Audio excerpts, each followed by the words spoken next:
ऐकून घ्या, काँग्रेसच्या राज्यामध्ये आम्हाला संपूर्ण काही भेटत होतं. आमची कर्जमाफी झाली. उद्धव ठाकरे ज्यावेळेस मुख्यमंत्री झाले त्यावेळेस आम्हाला कर्जमाफी झाली.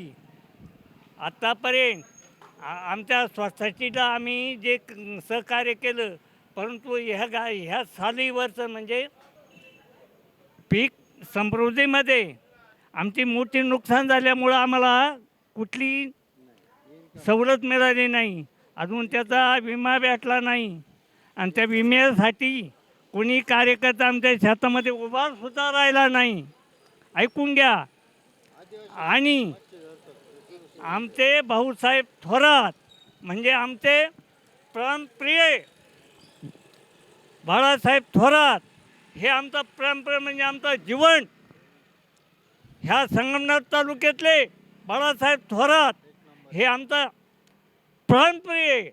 यांनी ज्या काळात त्यांचं होतं त्यांचं चालू होतं त्यावेळेला आमची सोसायटी माफ केली, कर्ज माफ केलं, अनुदानं दिली. आता भाजप आलं 15 वर्षे, कुठं नाही कुठं आला रोग. कुठला रोग? घोड्याचे इंजेक्शन माणसाला मारून आम्हाला मारलं. भाजप असेल मला गोळ्या घालून मारा. पंतप्रधानाला सांगतो मी, टीव्हीला दाखवा, ह्या म्हाताऱ्याला गोळ्या घालून मारा. पण आमचं राज्य तुम्ही बुडवलं, पण परत हे राज्य येणार नाही. नक्की आमचं ते काँग्रेसचं राज्य आहे. बाळासाहेब थोरातांविषयी मत काय तुमचं? एक नंबर माणूस.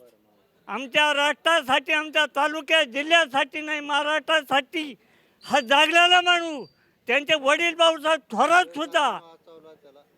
त्यांनी कोणतं कोणतं कार्य केलं असं वाटतं? कार्य नाही, अख्खं कार्य त्याचं साकूर भागामध्ये, अजून मुळा खोऱ्यामध्ये, केटीबे, रामका सेन, तमका सेन, शेतकऱ्यांचं सगळं प्रश्न सुटावलेले. शेतकऱ्यांसाठी काम करणारे नेते म्हणून तुम्ही त्यांना ओळखतो, पूर्ण ओळखतो.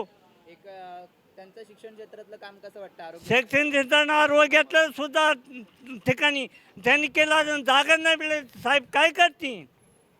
आरोग्यासाठी जागा नाही भेटत, तुम्हाला दवाखाना नाही भेटत, जागा नाही भेटत. साहेब काय करतील? पहिले राजकारणाची दिशा ही होती की लोकांचे प्रश्न सोडवायचे, लोकांना हे सर्व भाऊसाहेब थोरातांनी केलेले.